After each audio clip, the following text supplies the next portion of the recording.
It's your favorite time of day again. We're going to go through another lesson here, and we're slowly winding down from our corporations. I know we just got through a massive batch of corporate lessons.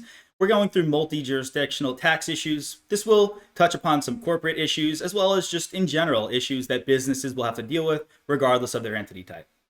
Let's see what we got for learning objectives as we dive in. Now, first off, we're going to want to understand the concept of nexus. This is a term you may have heard before, and if not, no worries. We'll make sure you're an expert at it by the end. And its rationale in these multi-jurisdictional transactions, as well as the factors that can create nexus.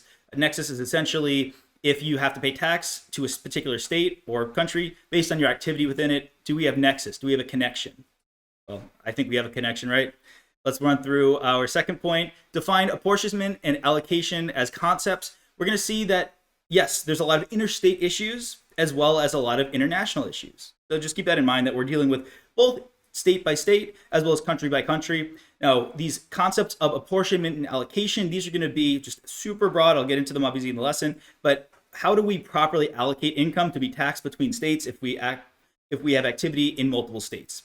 And then we also want to calculate the apportionment percentages for differentiating our state taxable income.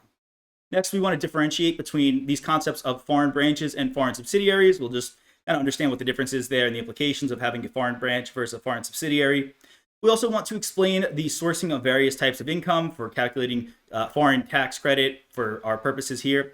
Just understanding the types of income that are included. We'll see those, nothing wild. And then we also want to determine the federal tax withholding requirements on any payment sources. What has to be withheld? How does that work? Simply put, withholding is what you see when the government or it's actually not the government, it's the company taking the money out of your paycheck and giving it to the government. And then obviously you don't owe as much in taxes at the end when you do file your taxes, hopefully before April 15th. And lastly, and not too wild here, we want to discuss these different types of income and the BEAT tax, the foreign derived intangible income, and the GILTI tax. That's nothing really wild there. I just kind of mention those to the point where you really don't even need to know it too much. Let's dive in to our lesson and see what we have in store.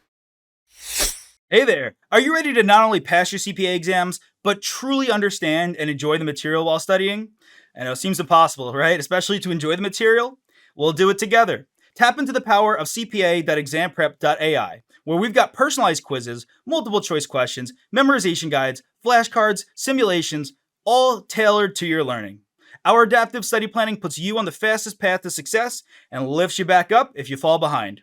Avoid wasting your precious time and money attempting an exam with a low chance of passing, because who wants that? We want to get you through this process as quick as possible.